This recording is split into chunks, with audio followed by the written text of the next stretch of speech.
네, 그럼 발표 시작하도록 하겠습니다. 저는 이번 여름방학 동안 바이러스에서 인턴을 진행하였고, 이혜성 선생님 밑에서 매니플레이트 관련해서 연구를 진행하였습니다. 제가 진행한 연구는 이제 7자유도의 매니플레이터의 접촉 감지 방법을 일단 마찰 보상 모델 적용을 해서 그 성능을 개선시키는 것을 목표로 연구를 진행하였습니다. 목차는 다음과 같습니다. 매니플레이터 접촉 감지 상황이랑 일단 매니플레이터가 물체를 파지하기 직전 물체에 근접한 상황을 인식하는 과정을 말합니다. 이니셜 포지션에서 물체에 근접한 곳까지 이동하는 것이 모션 플래닝으로 진행이 되고요. 그렇게 근접한 곳까지 이동한 뒤에는 어프로치 과정을 통해서 이제 물체에 더 가까이 다가가게 됩니다. 가까이 다가가다가 매니플레이터의 엔드 팩터가 물체에 닿았을 때, 즉 접촉이 감지되었을 때 이제 그 다음인 그래스핑 단계로 넘어가게 됩니다. 즉 어프로치 단계 종료를 위해서 접촉 감지가 필요하게 됩니다. 현재 사용 중인 접촉 감지 방법은 7자유도 매니플레이터의 7개 조인트에 부착된 조인트 토커 센서를 통해서 각 조인트에 작용하는 외부 토크를 측정하게 됩니다. 측정된 외부 토크 값과 자코비안을 통해 엔드 팩터 프레임에서 엔드 팩터가 받는 Z 방향 외력을 추정하게 되는데요. 이제 발표에서는 저렇게 엔드 팩터가 받는 Z 방향 외력을 FG라고 명명하도록 하겠습니다. 추정된 FG 값이 설정한 스레이홀드 값 이상일 때 접촉이 감지되었다고 판단하게 됩니다. 네, 이제 기존 방법의 문제점은 타우 익스터널 값의 마찰 토크가 같이 측정되면서 접촉이 발생하지 않은 상황에서도 FG 값이 0이 아닌 값이 출력된다는 것이 지금 문제점입니다. 마찰 등의 외란으로 발생하는 non-zero FG 값도 고려하기 위해서 스레이홀드를 지금은 충분히 크게 잡는 방법을 활용하고 있습니다. 간단하게 네, 이 그래프를 보시면 알 수 있으실 것 같은데요. 보시면 접촉이 시작되지 않았음에도 불구하고 왼쪽과 오른쪽 그래프 모두에서 FG 값이 3뉴턴 혹은 이제 뭐 8뉴턴까지도 크게 나타남을 확인할 수 있습니다. 왼쪽과 오른쪽 그래프는 서로 다른 이제 어프로치 스타팅 자세가 서로 다른 상황인데요. 여기서 또 이제 한 가지 특이한 점이 이제 어프로치 자세에 따라서 non-zero FG 값이 다르다는 점입니다. 왼쪽 그래프 보시면 한 2뉴턴에서 3뉴턴 정도로 그 값이 나타나고 오른쪽 그래프 보시면 6뉴턴에서 8뉴턴 차이로 이제 그 값이 나타나게 됩니다. 즉, 이 두 상황을 동일한 스레시홀드로 커버하기 위해서는 충분히 큰 10뉴턴이라는 충분히 큰 스레시홀드로 커버를 해야 하는데요. 이때 이제 왼쪽 같은 경우를 보시면 이제 12뉴턴은 접촉 시작이 된 것이 한 3뉴턴 정도인데 10뉴턴은 지금 너무 큰 스레시홀드입니다. 즉, 접촉 시작과 접촉 감지까지 너무 긴 시간이 걸리게 되고, 즉, 접촉 감지에 대한 민감도가 좀 저해되는 경향성이 있습니다. 그렇기 때문에 이제 센시티비티를 이제 생각해서는 왼쪽 자세의 경우는 한 6뉴턴 정도의 이제 스레시홀드가 설정되는 것이 적합하다고 볼 수 있을 것 같습니다. 그런데 이제 6뉴턴으로 설정을 하게 되면은 이제는 이제 오른쪽 자세에서 아예 이제 접촉에 대한 스레시홀드로서 작용이 제대로 되지 않는 것을 확인할 수 있습니다.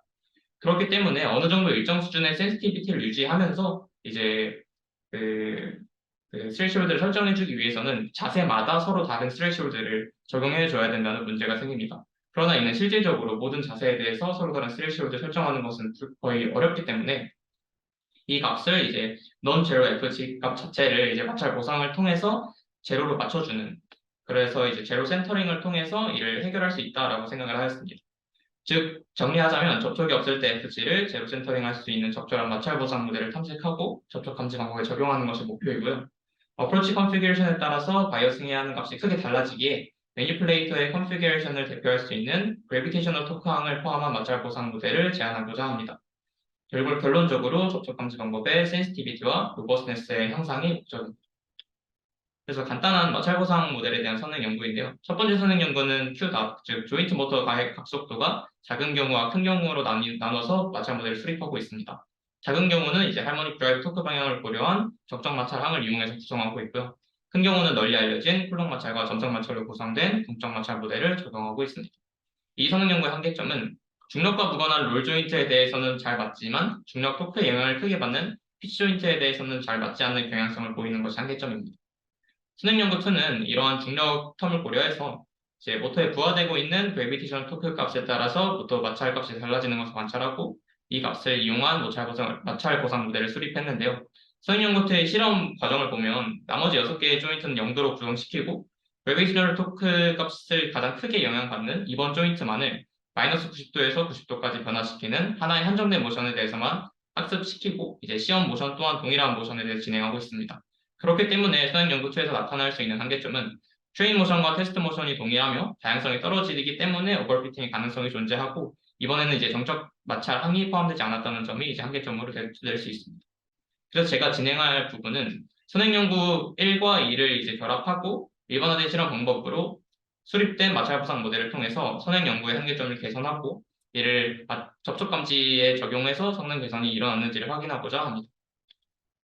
간단한 실험 세팅은 다음과 같은데요. 랜덤 로봇의 쌍을 13개 구성하고 그중에 이제 10개는 학습 데이터로 사용하고 3개는 시험 데이터로 사용해서 마찰 보상 모델의 파라미터를 최적화하는 것을 지금 목표로 일단 했습니다. 그래서 간단한 마찰 보상 모델 선정 과정은 다음과 같은데요. 일단은 정적 마찰항을 제외한 동적 마찰 모델에 대해서만 먼저 연구를 진행을 하였습니다. 앞서 말씀드렸다시피 파라미터 개수가 너무 많을 경우에 대해서는 오버피팅의 문제가 있을 수 있기 때문에 파라미터 개수를 서로 점점 증가시켜 가면서 이제 케이스들을 나누었습니다. 파라미터 개수를 증가시킴에 따라 추가되는 텀들은 다음과 같은 edit features라고 나와 있는 부분에서 그렇게 설명되고 있습니다. 그래서 다음과 같은 총 6개의 케이스들을 7개의 조인트에 대해서 동시 적용했고요. 학습 및 시험 결과를 관찰하고 비교하였습니다. 사용한 방법으로는 리스트 스퀘어 메소드를 통해서 케이스 각각에 대한 최적 파라미터를 구하고 그렇게 구한 파라미터를 적용해서 루트민 스퀘어 에러로 케이스별 비교를 진행을 하였습니다. 그렇게 해서 나온 결과는 다음과 같습니다.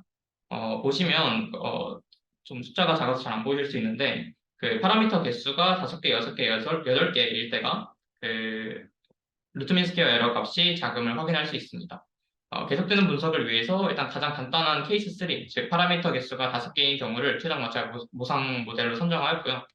보시면 파라미터 개수가 10개일 때는 오히려 오버피팅 되어서 루트민 스퀘어 에러가 증가하였다고 생각할 수 있을 것 같습니다. 그래서 우측 상단에 나와 있는 게 이제 최적 동적 마찰 모델이라고 생각해 주시면 될 것 같습니다. 보시면 맨 위부터 맨 위가 q 그래프고 두 번째가 이제 타우 익스터널 로우하게 조인트 토크 센서에서 얻은 타우 익스터널 값이고 세 번째가 마찰 모델로서 피팅한 타우 피팅 값, 네 번째가 이제 타우 익스터널에서 타우 피팅을 뺀 그러니까 마찰 보상이 되어서 제로 센터링이 된 타우 컴펜세이티드 값입니다. 그래서 이제 봐주실 부분은 두 번째가 차례대로 위에서부터 차례대로 4개 중에서 두 번째에서 네 번째로 넘어갈 때 제로 센터링이 잘 되었는지를 확인해 주시면 될 것 같습니다. 왼쪽과 오른쪽은 이제 서로 다른 테스트 케이스들인데 이제 왼쪽과 오른쪽 모두 어느 정도 제로 센터링이 됨을 확인할 수 있습니다. 그런데 이때 문제는 다음과 같이 모션 중에 Q-0 근처 구간을 지나거나 혹은 이제 해당 조인트 자체가 처음부터 계속 Q-0 근처에서만 진동하는 상황입니다. 이는 애초에 해당 조인트에 움직임이 없는 경우인데요. 이러한 경우에는 다음과 같이 피크와 노이즈가 발생하는 것을 확인할 수 있습니다. 이를 동적 마찰 보상 모델의 한계점이라고 생각을 하여서 정적 마찰항을 추가하였습니다. 그래서 앞서 선정한 5개의 파라미터로 이루어진 마찰 보상 모델에 정적 마찰항을 추가를 하였고요. 이때 추가한 정적 마찰항은 선행 연구 1의 정적 구간을 차용하여서 적용을 하였습니다. 정적 마찰 구간은 총 2개의 파라미터를 사용하게 되고요. 조인트당 7개의 파라미터를 7 자유도 매니플레이터에 적용하여서 매니플레이터당 49개의 파라미터의 시적값을 도출하였습니다. 그렇게 해서 나온 결과입니다. 왼쪽 그래프는 아까 보셨던 것과 같은 동적 마찰 모델로만 이루어진 그래프이고요. 오른쪽 그래프는 정적 마찰 항을 추가한 그래프입니다. 왼쪽과 오른쪽은 이제 동일한 테스트 케이스고요. 그래서 보시면 이제 원래 문제가 되었던 노이즈나 피크들이 사라졌음을 확인할 수 있습니다. 이 경우도 마찬가지로 이제 발생했던 이제 피크나 노이즈들이 사라졌음을 확인할 수 있습니다. 그런데 이때 한 가지 봐주셔야 할 부분이 초반에는 제로 센터링이 거의 잘 안 되는 듯한 모습을 확인할 수 있습니다. 제가 적용한 정적 마찰 모델에서는 이전 틱스의 큐답 데이터가 필요하고 그렇기 때문에 해당 데이터를 얻을 수 없는 초반에는 잘 맞지 않는 경향성이 존재하게 됩니다. 그래서 저는 접촉 감지 시 초반 0.3초 구간은 접촉 감지를 시행하지 않는 것으로 이러한 부분을 해결할 수 있을 것이라고 생각을 하였습니다. 그래서 이제 최종 결과입니다. 그렇게 해서 앞서 구한 마찰 보상 모델을 적용을 해서 실제로 이제 접촉 감지 결과를 얻은 모습인데요. 지금 여기서 이제 적용한 테스트들은 또 새로운 테스트 케이스들을 더 얻어서 진행을 한 결과입니다. 보시면 제일 왼쪽 그래프가 이제 타우 익스터널 그래프고 조인트마다 두 번째 그래프가 타우 컴펜세이티드 마지막 그래프가 이제 자코비안을 통해서 컴펜세이티드 되지 않은 타우 값과 컴펜세이티드 된 타우 값을 이 자코비안을 통해서 FG 값을 구한 그래프입니다. 파란색 그래프가 이제 원래 그 로우와 타우 익스터널로 그 변환을 한 그래프이고요. 주황색이 이제 컴펜세이티드 된 걸로 이제 변환한 그래프입니다. 그래서 봐주실 부분은 이제 파란색에서 주황색으로 넘어갈 때 제로 센터링이 잘 되었는지를 봐주시면 감사할 것 같습니다. 그래서 이제 앞서 연구 목적에서 설명했던 로버스네스와 센시티비티의 향상을 확인하기 위해서는 일단 다양한 컨피규레이션에 대해서 이제 잘 시프트되었는지를 봐야 되기 때문에 이제 이런 컨피규레이션뿐만 아니라 여러 자세에 대해서도 이제 데이터를 얻어보았습니다. 세 번째 그래프만 봐주시면 될 것 같은데요. 이 경우도 이제 제로 센터링이 어느 정도 되는 모습을 볼 수 있고, 여기도 이제 제로 센터링이 잘 되었고, 그 아래 자세에 대해서 보시면 0.3초 이전에는 좀 제로 센터링이 안 되는 모습을 볼 수 있습니다. 이는 아까 말씀드렸다시피 그 초반에 데이터 스태킹하는 과정이 필요하기 때문에 그 구간에서는 이제 마찰 구상이 제대로 진행되지 않았고, 그래서 해당 구간에서는 제로 센터링이 잘 안 되지 않는 모습을 확인할 수 있습니다. 네, 이런 자세도 마찬가지고요. 그래서 이 마지막 자세 보시면 조금 노이지하다라고 생각하실 수 있는데, 이 노이지한 이유는 그 큐답 자체의 떨림이 좀 심해서 이렇게 좀 노이지하게 나타나는 것으로 판단이 됩니다. 그래서 이제 마무리를 하자면 처음에 제시했던 두 가지 상황을 다시 한번 살펴볼 수 있을 것 같습니다. 이제는 이제 왼쪽과 오른쪽 모두 어느 정도 제로 센터링이 되었기 때문에 6뉴턴이라는 동일한 스레시홀드 값을 사용을 하더라도 그 해당 스레시홀드 값이 접촉 감지에 대한 스레시홀드로 잘 동작하기도 하고 이제 어느 정도 센시티비티를 저해하지 않는 모습을 확인할 수 있습니다. 마찰 부상이 되지 않은 상황에서는 6뉴턴을 이제 동일하게 모든 자세에 대해서 동일한 스레시홀드로서 사용할 수는 없었겠죠. 그래서 결론은 마찰 보상 모델을 적용한 접촉 검지 방법은 approach starting configuration에 따라 인디펜던트한 FJ 값을 도출하여서 로버스네스와 센시티비티 측면에서의 이점을 기대할 수 있었다는 점입니다. 네, 지금까지 발표 들어주셔서 감사합니다.